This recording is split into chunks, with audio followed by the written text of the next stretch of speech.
हा इकडे लक्ष द्या. जे एम्पियरचा दुसरा जो पॉइंट आहे तो मॅग्नेटिक फील्ड ऑफ सॉलिनॉइड म्हणजे 2 नंबरचं ऍप्लिकेशन. पहिलं ऍप्लिकेशन आपण मगाशी बघितलं. सो ऍप्लिकेशन नेमकं काय केलं, एक पोलो सिलेंडर घेतला. हे बघा इकडे लक्ष द्या.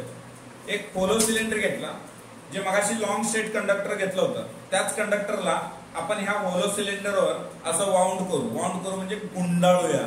हे जे गुंडाळतोय याचे जे नंबर ऑफ टर्न असं म्हणायचं, त्याला काय म्हणायचं, नंबर ऑफ टर्न. ते कशाने दाखवायचं, कॅपिटल एन. बर किती लेंथ, किती लांब गुंडाळलंय, that is mean by N upon L, number of turns per unit length. Okay. So आता या ठिकाणी हे जे आहेत ते नंबर ऑफ टर्न्स, हे जे आहेत ते करंटची डायरेक्शन. इथं बघा याच नुसार आहे का, बघा करंटची डायरेक्शन हे वरून असं आलंय. वरून आलंय याचा अर्थ हवा इथं ही डॉटेड या करंटची डायरेक्शन इकडे आहे. हे कुठे गेलंय, करंटची डायरेक्शन इथं आहे. जर आपण करंटची डायरेक्शन अशी घेतली, हे बघा करंटची डायरेक्शन, तर मॅग्नेटिक फील्डची डायरेक्शन कसं असायला पाहिजे, हे आतून हे अशा पद्धतीनं, ओके, आणि असे बाहेर. म्हणजे मॅग्नेटिक फील्डची डायरेक्शन जर आपल्याला बघायची झाली, हे बघा हे करंटची डायरेक्शन, हे मॅग्नेटिक फील्ड, हे असं लूप, हे मॅग्नेटिक फील्डचं लूप, मॅग्नेटिक फील्ड. ओके. हे इथं करंटची डायरेक्शन, हे इनवर्ड, या साईडला आउटवर्ड, म्हणजे एकदम मॅग्नेटिक फील्डची डायरेक्शन दाखवली आपण. ओके. त्या ठिकाणी समजा AB हे L इतकं लेंथ आहे. ओके. आपल्याला काय घ्यायचं आहे, AB ला मॅग्नेटिक फील्ड किती आहे, BC CD DA. ABCD एक लूप घेतलं, त्या लूप मध्ये मॅग्नेटिक फील्ड किती आहे आपलं, जसं आपण लॉंग स्ट्रेट कंडक्टर घेतलं होतं असं एक लूप कन्सिडर केलं, त्या लूपला आपण मॅग्नेटिक फील्ड किती आहे हे बघितलं. सेम इथं सुद्धा एक लूप घेतलं ABCD, याच्यामध्ये मॅग्नेटिक फील्ड किती आहे किंवा मॅग्नेटिक फील्डची व्हॅल्यू किती आहे या सॉलिनॉइड मध्ये, इनसाइड, आउटसाइड, इथं या ठिकाणी किंवा या साईडला. तर या प्रत्येक सिच्युएशनला मॅग्नेटिक फील्ड किती आहे हे आपल्याला कुठल्या बाय युजिंग आपण काय करू शकतो, सॉलिनॉइड. म्हणून एम्पियरचा लॉ घ्यायचा पहिला. बाय एम्पियर लॉ काय सांगतं, integration of B bar into DL बार बरोबर μ0 NI. हे N कशासाठी घेतलं लक्ष द्या. हे जे नंबर ऑफ टर्न्स आहेत ना त्याच्यासाठी मी काय घेतलंय, N घेतलंय. इक्वेशन नंबर 1 लिहिलं. दुसरं मी काय करतोय, याच्यामध्ये मला कुठलं काढायचंय मॅग्नेटिक फील्ड, कुठल्या लूप मध्ये कुठल्या काढायचं आहे, क्लोज्ड इंटिग्रल ABCD. या ठिकाणी काय करायचं आहे, B बार इंटू DL बार काढायचं आहे. बरं ठीक आहे, तिथे काढायचं आहे, पण मला हे काय असं सर्क्युलर नाहीये. या प्रत्येक सिच्युएशन मध्ये याची सिच्युएशन वेगळी आहे. मग इथं मला जे घेत असताना ते situation A to B, B bar into DL bar plus B to C, B to C, B bar into DL bar plus कुठे येणार आहे C to D, C to D, B bar into DL bar plus integration of परत कुठे येणार आहे D to A, D to A, B bar into DL बार. तर आता या सगळ्याला परत आपण इथं काय येणार आहे, परत सगळ्यांचं integration of A to B, B DL cos theta, प्रत्येकाचा अँगल, परत B to C, B DL cos theta plus परत C to D, B DL cos theta plus D to A, B DL cos theta. मग आता मला इथं बघा थोडं, हे मॅग्नेटिक फील्ड डायरेक्शन आहे, हे एरिया वेक्टर आहे, हे लेंथ आहे. मॅग्नेटिक फील्ड डायरेक्शन हे एरिया वेक्टर असं लेंथ, तर हे दोघे एकमेकाला कसे परपेंडिक्युलर. कुठली सिच्युएशन आहे बघा, BC आणि DA. BC एरिया कुठला बघा, BC अँड DA. या ठिकाणी काय आहे, B बार अँड DL बार मध्ये अँगल किती आहे, थीटा इज इक्वल टू 90. म्हणजे cos 90 किती येत तरी आपल्याला 0. जर cos 90 0 येत असेल तर therefore integration of B to C, B बार किंवा B DL cos थीटा इथं आहे हे इक्वेशन.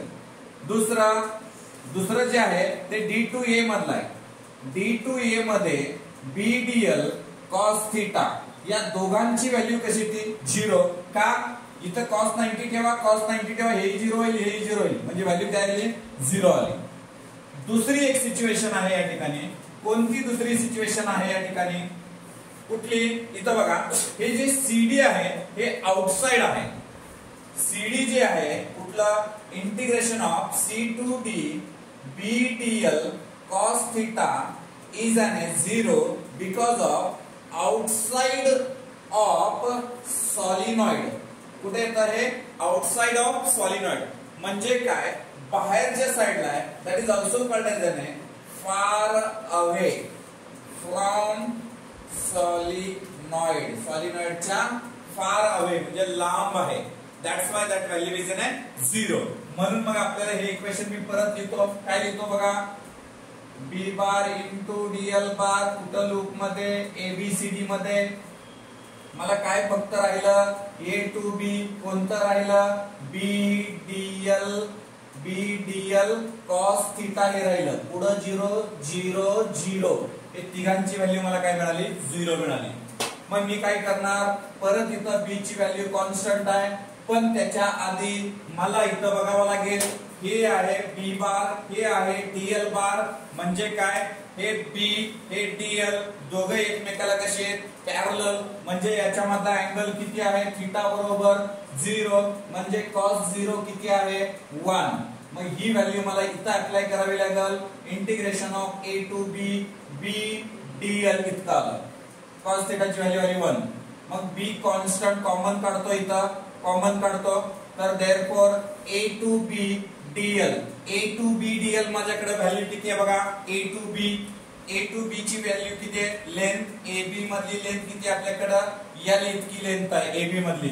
म्हणून मी इथं लिहिलं काय integration of A to B dl that is mean by total length is an L. Put इथं जर इथं टाकलं आपण तर मला इक्वेशन काय मिळालं बघा integration of B bar into dl bar is equal to हे आलं B into L. Equation number 2. कोणते कोणते दोन इक्वेशन आहेत बघा इक्वेशन 1 आहे 2 इक्वेशन 1 आहे 2 LHS is same means RHS is same. मग आपल्याला जर फ्रॉम इक्वेशन 1 and 2 काय लिहिता येईल BL is equal to μ0 NI. So therefore B equal to μ0 NI upon L काय येतं μ0 NI अपॉन L.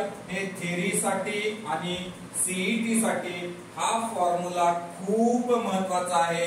हा CET ला विचारू द्या थेरीला विचारू द्या पण प्रॉब्लेम मध्ये स्पष्ट उच्चार असतो सॉलिनॉइड असं म्हणून. बट बाबांनो जर आपण कॅपिटल N आपण स्मॉल n ला जर स्मॉल n वापरलं तर इथं B ची व्हॅल्यू काय येईल रे बाबांनो इथं जी B ची व्हॅल्यू येईल ती B is equal to μ0 NI ही व्हॅल्यू येईल. जर स्मॉल n म्हणजेच काय number of turns per unit length that is mean by our final answer is N what is magnetic field of solenoid किती येतं B इक्वल टू μ0 NI. समजतंय तुम्हाला या ठिकाणी समजलं का बघा बघा आपण परत इथं जर मला समजा हे निम्म्या भाग पाहिजे हे निम्मा भाग मी पुसला वरच्या भागाचं फक्त मॅग्नेटिक फील्ड पाहिजे तर कसं काढायचं सिंपली इथं काय करा याला डिवाइड बाय 2 केलं तर μ0 NI डिवाइड बाय 2 तर आपण हे काय करू शकतो हाफ पार्टचं या ठिकाणी काय काढू शकतो मॅग्नेटिक फील्डची व्हॅल्यू या ठिकाणी फाइंड करू शकतोय.